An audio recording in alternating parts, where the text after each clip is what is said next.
이 시간입니다. 오늘 은혜 받을 하나님의 말씀은 사사기 11장 29절부터 보겠습니다. 이에 여호와의 영이 입다에게 임하시니 입다가 길르앗과 므낫세를 지나서 길르앗의 미스베에 이르고 길르앗의 미스바에서부터 암몬 자손에게로 나아갈 때에 그가 여호와께 서원하여 이르되 주께서 과연 암몬 자손을 내 손에 넘겨주시면 내가 암몬 자손에게서 평안히 돌아올 때에 누구든지 내 집 문에서 나와서 나를 영접하는 그는 하나님께 돌릴 것이니 내가 그를 번제물로 드리겠나이다 하니라. 이에 입다가 암몬 자손에게 이르러 그들과 싸우더니 여호와께서 그들을 그 손에 넘겨주시매 아로엘에서부터 민닛에 이르기까지 20성읍을 치고 또 아벨 그라밈까지 매우 크게 무찌르니 이에 암몬 자손이 이스라엘 자손 앞에 항복하였더라. 아멘. 하나님이 천지 만물을 창조하신 창조의 목적, 가장 중요한, 가장 으뜸되는 목적은 찬송과 영광을 받으시기 위함이라고 성경은 분명하게 밝히고 있습니다. 이 우주에 하나님의 피조물이 아닌 것이 하나도 없습니다. 하나님 한 분 밖에는 모든 것이 다 하나님의 피조물입니다.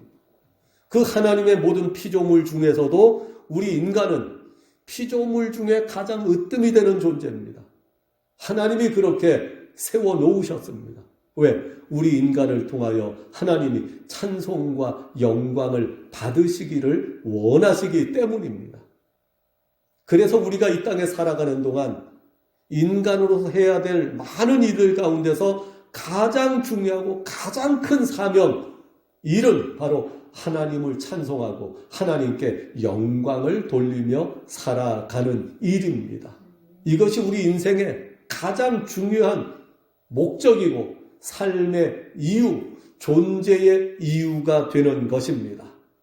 오늘도 제사 시리즈, 예배 시리즈로 지금 우리가 말씀을 살펴보고 있는데 오늘은 입다의 제사를 살펴봅니다. 입다가 하나님께 어떤 제사를 드렸느냐? 다시 말해서 입다는 이런 삶의 제사를 통하여 하나님께 찬송과 영광을 돌리는 삶을 살았습니다. 입다는 참 인생이 우여곡절이 많았던 분입니다. 11장 1절 길르앗 사람 입다는 큰 용사였다고 기록하고 있습니다. 길르앗은 이스라엘 요단강 동쪽에 있는 요단강 동쪽 북쪽 지역에 있는 그 지역을 길르앗 땅이라고 합니다. 이 길르앗 사람 입다는 기생의 아들로 태어났습니다. 그래서 다른 형제들로부터 멸시를 받습니다. 다른 형제들로부터 천대를 받습니다. 너는 기생의 아들이니 똑같이 우리 아버지의 아들 된 자격을 받으려고 욕심내지 말아라. 다른 형제들이, 정실 부인에게서 태어난 다른 형제들이 기생의 아들로 태어난 입다를 천대하고 학대합니다. 요새 말로 말하면 왕따를 시켰다고 할까요? 그래서 3절에 보면 입다가 그의 형제들을 피하여 돕 땅에 거주하며 길르앗의 외곽지 다른 곳에 가서 이제 돕이라는 곳에 가서 거주한. 그런데 이 입다라는 사람은 용사였다고 했습니다. 모든 면에 뛰어난 능력과 재능을 가지고 있는 사람이었습니다. 제가 성경을 읽다 보니까 용사였습니다. 힘도 세고 지혜도 뛰어나는데 체력으로도 용사였고 리더십도 있었어요. 많은 사람들이 잡류가 그에게로 모여서 그와 함께 출입하였더라. 그래서 많은 사람들의 지도자가 되어서 리더십도 있었습니다. 그런데 그 4절 이하에 쭉 읽어보니까 입다는요, 세상적인 면에서만 용사였던 것이 아니라 신앙적인 면에서도 용사였습니다. 믿음의 용사였습니다. 기도의 용사였습니다. 신앙의 용사였습니다. 말씀의 용사이기도 했습니다. 암몬이라는 나라가 이스라엘과 전쟁을 합니다. 전쟁을 일으킵니다. 요단강 동쪽에, 바로 그 요단강 동쪽 위쪽에, 북쪽에 길르앗이 자리 잡고 있습니다. 그러니까 이 암몬이 요단강을 건너서 이스라엘을 공격하기 전에 먼저 자기네 위에 있는 길르앗을 먼저 정복해야 됩니다. 암몬이 요단강 건너 이스라엘 쳐들어간 틈에 길르앗이 아래로 암몬을 공격하면 암몬이 위태하기 때문에 암몬이 이스라엘을 쳐들어가기 전에 먼저 그 위에 있는 북쪽에 있는 길르앗을 먼저 공격했던 것 같습니다. 5절 암몬 자손이 이스라엘을 치려할 때에 길르앗 장로들이 입다를 데려오려고 돕 땅에 가서, 입다를 데려오는데 그냥 데려오는 것이 아니라 부하 부리듯이 데려오는 것이 아니라 말하자면 입다를 모셔오려고, 입다를 자기들의 장군으로, 자기들의 지도자로 모셔오려고 찾아갔습니다. 6절 입다에게 말합니다. 우리가 암몬 자손과 싸워야 되는데 당신은 와서 우리의 장군이 되어주시오. 장관이라고 표현했네요. 장군보다도 장관이라는 단어가 더 포괄적인 개념을 가지고, 싸움만 하는 우두머리는 장군이 되지만 싸움뿐만이 아니라 정치적인, 사회적인 모든 지도자가 되어달라. 그래서 더 포괄적인 의미에서 장군이라는 단어 대신 장관이라는 단어를 사용한 것 같습니다. 입다가 길르앗 장로들에게 말합니다. 너희가 나를 미워하여 나를 집에서 쫓아내놓고 이제 나를 부르러 왔느냐? 너희네가 어려움을 당했다고 나를 부르러 왔느냐? 너희 말을 어떻게 믿겠느냐? 길르앗 사람들이 말합니다. 당신이 우리를 대신해서 우리를 이끌고 암몬과 싸워주면 그 전쟁 뒤에는 당신이 우리의 지도자가, 8절에 보면 우리 길르앗 모든 주민의 머리가 되리라. 우두머리가 되리라. 약속해라. 그랬더니 10절 길르앗 장로들이 여호와는 우리 사이의 증인이시니 당신의 말대로 우리가 그렇게 할 것입니다. 암몬과 전쟁이 끝나고 나면 당신이 우리 길르앗 모든 지역과 사람들의 우두머리가 될 것입니다. 하나님의 이름으로 맹세를 했습니다. 입다가 나가서 암몬과 전쟁을 해서 대승을 거두고 길르앗을 구원했을 뿐만 아니라 이스라엘 전체 암몬과의 전쟁을 미연에 막아버리는 놀라운 승리를 거두었습니다. 자, 입다가 하나님께 드린 제사, 첫째, 충성과 헌신의 삶을 통하여 하나님을 섬긴 제사를 드렸습니다. 충성과 헌신의 제사를 드렸습니다. 처음에 말씀드린 대로 어머니가 기생이었어요. 그 형제들이, 가족들이, 다른 형제들이 너는 기생의 아들로 태어났으니 아버지의 유업을 물려받을 것으로 생각하지 말아라. 그 형제들이 입다를 천대하고 학대하고 밀어냅니다. 그래서 입다는 아버지의 집에 살지도 못하고 쫓겨나옵니다. 형제들을 피하여 돕당이라는 한가한 외곽 지역으로 그만 물러갔습니다. 쫓겨났습니다. 그런데 암몬이 전쟁을 일으켜 길르앗이 위태롭게 되니까 길르앗의 대표들이, 길르앗 장로들이 입다에게 찾아와서 이렇게 암몬과 우리가 지금 전쟁이 벌어졌다. 네가 와서 우리의 장군이 되어서 우리의 지휘관이 되어서 암몬과 전쟁을 이끌어 다오 하고 부탁합니다. 입다의 능력을 그 사람들이 알고 있었습니다. 다른 사람 같으면 나를 멸시천대하고 나를 내 아버지 집에서 쫓아낼 때는 언제고, 너네가 아쉽다고 나를 부르러 왔느냐? 나는 안 간다. 나는 못 간다. 그럴 수도 있었는데 입다는 그 모든 것을 접어두고 전쟁터로 나갑니다. 왜냐하면 개인의 문제보다도 동족의 문제, 이스라엘 전체적인 문제가 더 중요했기 때문입니다.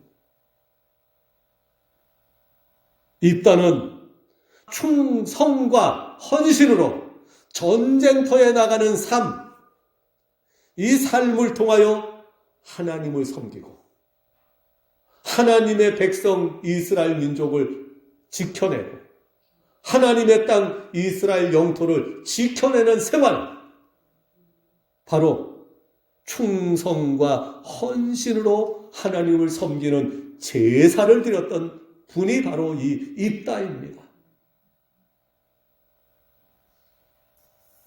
두 번째, 입다는 말씀에 의지하는 삶을 통하여 하나님을 섬기는 제사의 삶을 살았습니다.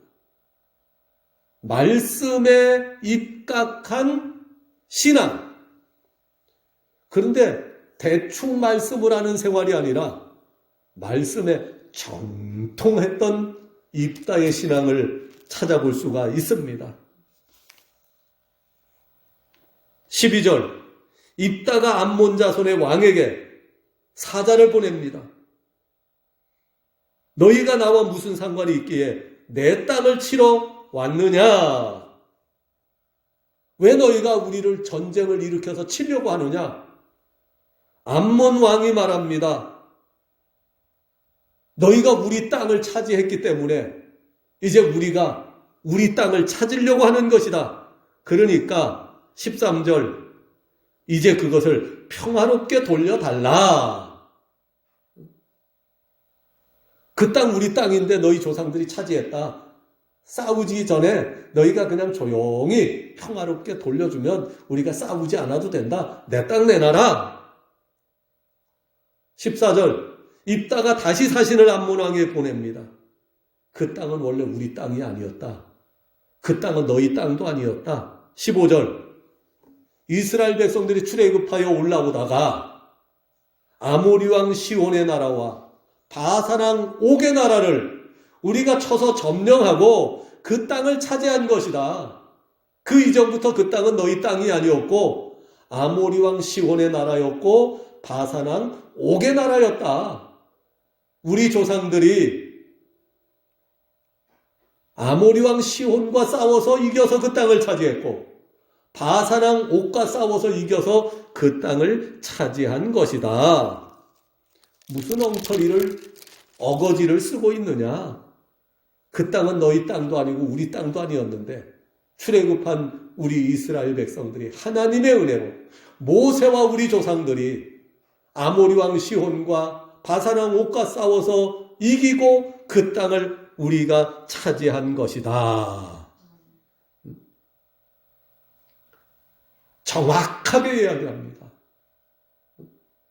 그래서 이 과정을 보면요, 입다는 말씀에 정통한 사람이었습니다. 대부분 이스라엘 사람들이 말씀을 모르고 살고 있었는데 이스라엘의 변두리, 길르앗은 이스라엘 아주 외곽지역 변두리입니다. 그 중에서도 거기서 쫓겨나서 더 변두리로 쫓겨나가 살고 있었던 입다가 그 당시 어떤 이스라엘 사람들보다도 더 성경에 정통했습니다. 놀라운 일입니다. 성경의 역사를 잘 알고 있었습니다. 성경은 역사입니다. 역사가 바로 성경입니다. 하나님의 창조의 역사, 하나님의 구속의 역사, 출애굽의 역사, 이 모든 성경의 역사, 이스라엘 역사, 성경의 내용의 가장 기본되는 구성 요소는 역사입니다. 성경이 과거는 역사로 기록되어 있고요. 하나님은 그 역사의 기록을 통하여 현재를 살아가고 있는 성도들을 교육하시고 가르치시고 교훈을 주십니다. 그래서 과거의 성경은 역사로 기록되어 있고 현재의 성경은 교육과 교훈을 주고 있습니다. 근데 이 성경이 미래에는 무엇을 하느냐? 예언이 되는 것이에요. 예언. 앞으로는 이렇게 될 것이다. 이 말씀 따라 이렇게 살면 너희는 구원받아 영원한 생명에 이르게 될 것이다. 예언입니다. 너희가 이 말씀을 무시하고 말씀에 불순종하고 말씀을 떠나 살면 너희는 저주받아 불행하게 살다가 영원한 지옥 심판에 빠지게 될 것이다. 성경을요, 과거, 현재, 미래 이렇게 세 등분으로 구분하면 과거는 역사입니다. 현재는 교육과 교훈입니다. 교육과 교훈. 우리를 가르쳐주는 것. 미래의 성경은 예언입니다. 이렇게 될 것이니 이렇게 살아라. 앞으로 이루어질 일들을 가르쳐줍니다. 그래서 역사는, 지나간 역사는 전부 다 사실입니다. 사실의 증명, 사실을 입증하는 내용입니다. 과거의 역사의 사실을 통하여 이것이 이렇게 됐구나. 그럼 현재 살아가는 우리가 이 말씀의 진리의 교훈을 받아서 삶은 어떻게 살아야 되느냐. 삶의 내용에 대한 가르침을 받습니다. 삶을 어떻게 살아야 된다. 삶의 방향에 대한 가르침을 받게 됩니다. 그리고 미래적으로 볼 때 이 성경은 심판의 기준이 됩니다. 마지막 심판의 때에 기준이 뭐냐? 기준이 두 가지예요. 하나는 예수 믿었느냐 안 믿었느냐. 예수 믿었느냐 안 믿었느냐. 이게 첫 번째 기준이 되고요. 두 번째 기준은 하나님 말씀, 하나님의 뜻대로 살았느냐 안 살았느냐. 심판의 첫 번째 기준은 예수 믿었느냐 안 믿었느냐. 이게 중요합니다. 예수 믿었다고 다가 아니에요. 마태복음 7장 21절 나더러 주여 주여 하는 자마다 다 천국에 가는 것이 아니요 하늘에 계신 내 아버지의 뜻대로 행하는 자라야 들어가리라. 요한복음 12장 47절 48절 심판주로 오실 예수님이 말씀하십니다. 내가 심판주로 이 땅에 오지만 내가 이 세상을 심판하지 아니한다. 나는 이 세상을 구원하기 위하여 왔다. 심판은 누가 하느냐? 나 대신 이 땅을 심판하실 리가 있는데 내 입에서 나간 그 말씀이 이 세상을 심판하리라. 최후의 심판의 기준은 말씀입니다.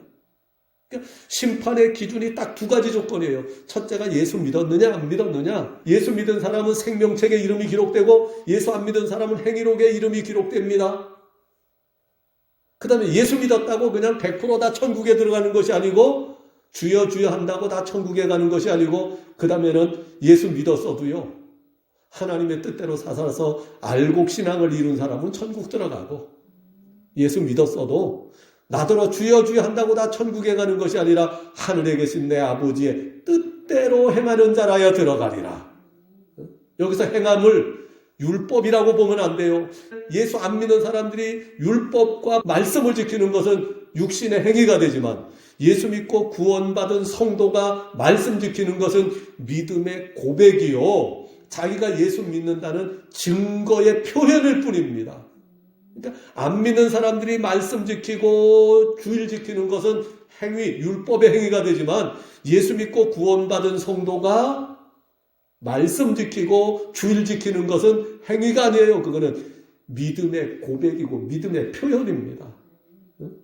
예수 믿고 구원받은 사람이 말씀 안 지켜요? 예수 믿고 구원받았다는 사람이 주일 안 지켜요? 이것은 야고보서 2장 14절부터 17절 영혼 없는 몸이 죽은 것처럼 행함이 없는 믿음은 자체가 죽은 것이라.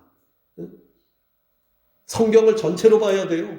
예수 믿고 구원받은 사람이 하나님 말씀 지키는 행위가 따르지 않으면 그 믿음은 죽은 믿음, 죽은 믿음은 천국까지 못합니다.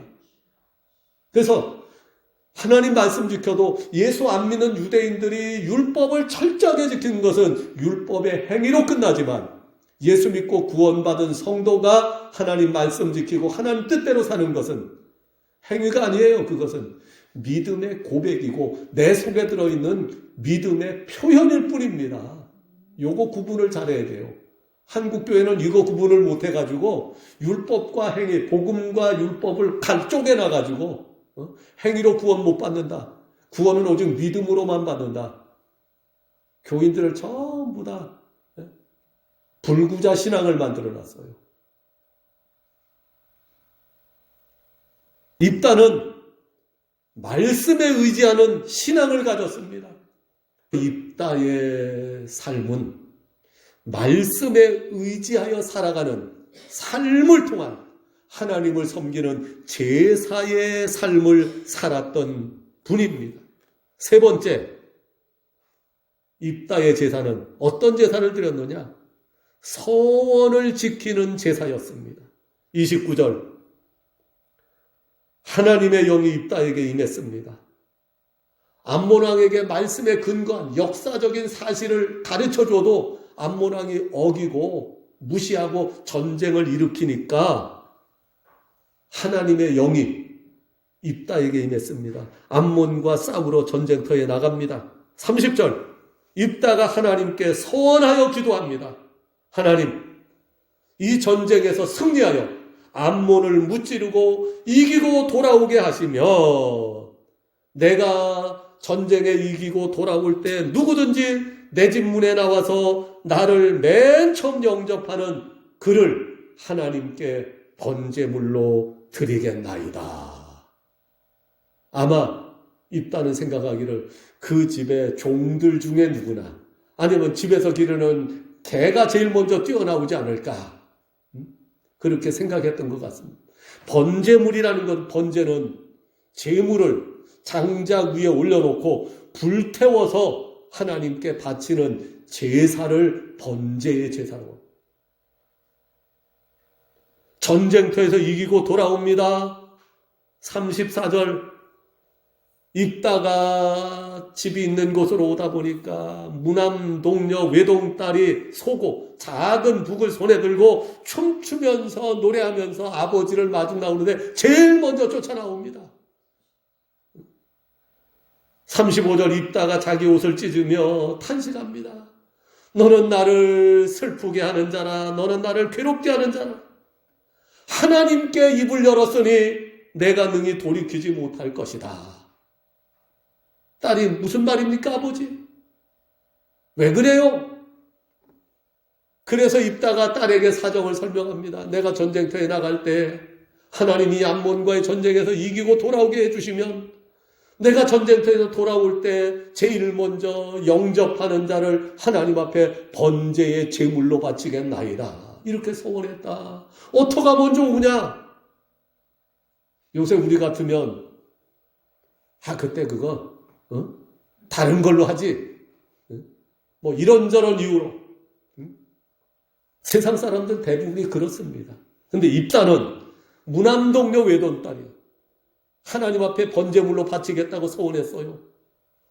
어떻게 됐습니까? 40절에 보니까 이스라엘 딸들이 해마다 가서 길르앗 사람 입다의 딸을 위하여 나흘씩 애곡하더라. 약속대로, 서원한 대로 그 딸을 하나님 앞에 번제물로 바친 것으로 그렇게 성경은 기록하고 있습니다. 어쨌든 이 성경 기록에 의하면 그 당시 입다는 그 외동딸을 하나님 앞에 서원한 대로 제물로, 번제물로 바친 것으로 성경은 기록하고 있습니다. 서원의 약속을 지키는 제사, 이 제사야말로 정말 희생의 제사, 헌신의 제사, 결단의 제사. 다른 것은 다 지킬 수 있어도 입다처럼 자기 하나밖에 없는 외동딸을 바칠 수 있는 이런 제사는 참 지키기 어려운 것 아닐까요? 입다의 중심이 이러했기 때문에 하나님께서 입다를 통하여 암몬과의 전쟁에서 승리하여 이스라엘을 구원해 주신 줄로 믿습니다.